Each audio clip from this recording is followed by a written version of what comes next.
Tale as old as time, tune as old as song.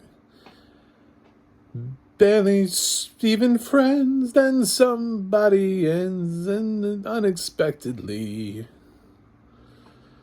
Yep, I remember the lyrics as well as I'm going to remember the film Beauty in about a week.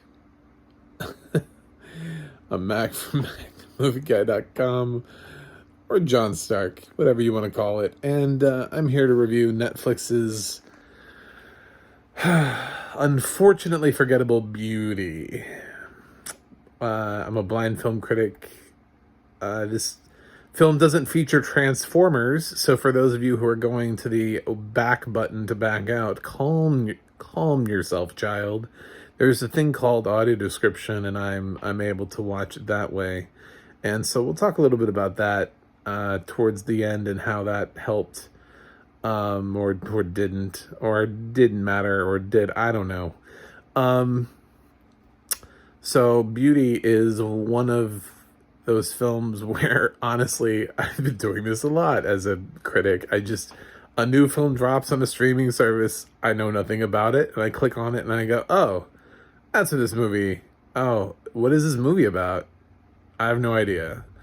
And like, I was trying to follow it and I was like, where's this movie going? Is it the rise of like a superstar singer? Is she gonna, like, at the end of the film, is she gonna be on some stage, or is she gonna like have, like, is it gonna be like the rise and fall of a singer?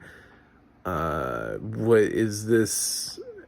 is happening with this film? And it just kind of sits.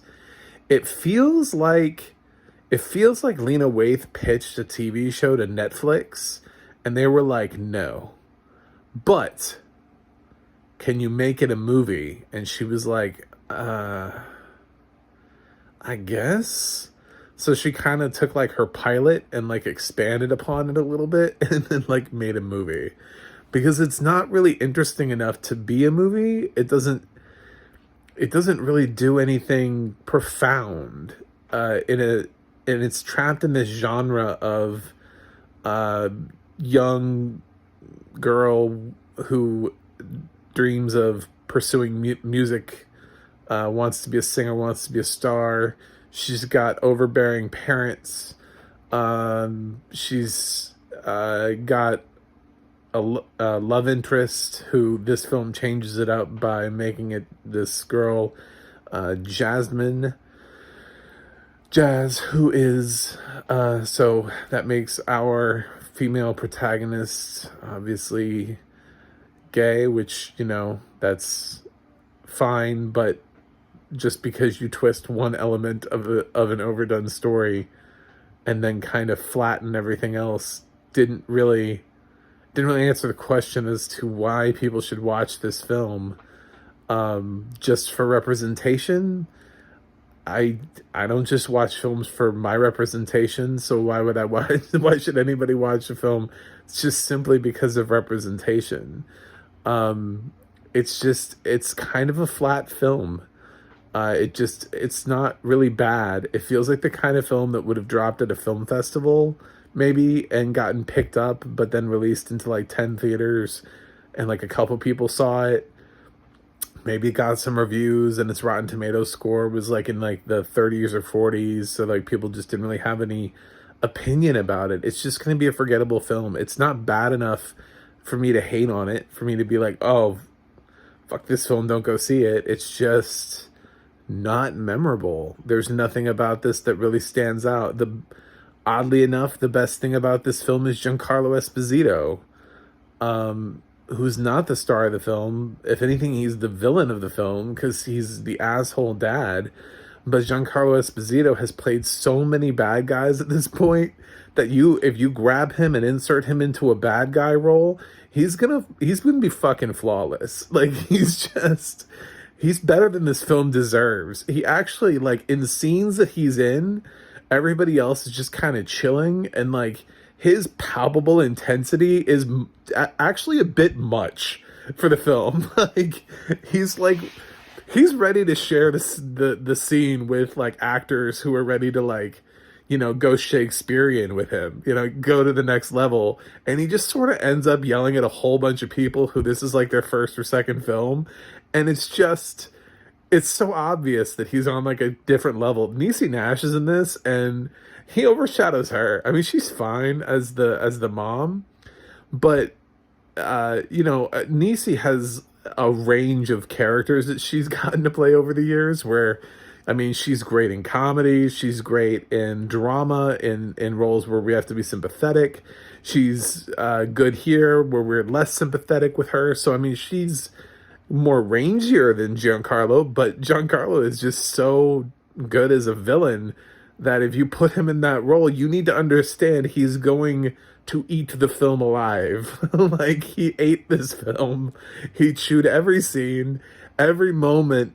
He has films where he has scenes where I couldn't hear any dialogue, and all I had was just the audio description narration of what he was doing, and I could feel him seething, even though even though he wasn't saying anything. I could just imagine Giancarlo sitting there and being like, just like in the background, just, I mean, giving like the right face, just like staring off, like really like he like he's thinking about killing people.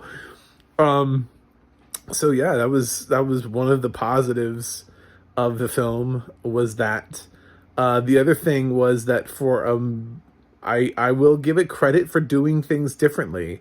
And no, not just for making her lesbian. What it does is, it doesn't necessarily, this film is not overblown on music. This film is not just like, maybe because they didn't have the budget to either pay for songs or pay for somebody to write songs. So they sort of creatively find a way of making a song, a movie about music without a lot of songs. This isn't like Dreamgirls, where like every 5 seconds they're singing something, or Selena, where she's just singing a lot of the time. This film just doesn't have that. There are a lot of biopics that had a lot of music in them. Bohemian Rhapsody had a lot of music in it. Rocket Man has a lot of music in it. They're not musicals, but they feel like it because they got so much damn music in it. Here's a movie about music, and it doesn't really have a whole lot of music. Beauty isn't constantly like going into the studio to like record a new song, or getting up on stage to sing like another song. It's kind of limited. And that's kind of a daring choice for a film of this genre, to not be constantly showing off your lead girl and her vocals. So there were choices that were made here. I think it kind of just flatlined at the end of the day, except Giancarlo Esposito just, I don't know. I mean, he's great. At the end of the year, he's so great that if for some reason at the end of the year the Oscars just mind-blowingly nominated him for Best Supporting Actor, I wouldn't even be mad. I'd be like, that's the most random Oscar nomination ever. But obviously everybody just saw Beauty and was like, yep. Because it's so much more than the film. It's almost like a showcase for him, and then everybody else just kind of stands there and they're like, damn, he's really good. Like, they're just like standing in a room just like watching. And like, well, I don't know, I have dialogue after that. All right. Yeah, so Giancarlo was great, just like he was way better than Stargirl deserved. So yeah, so there's that's Beauty.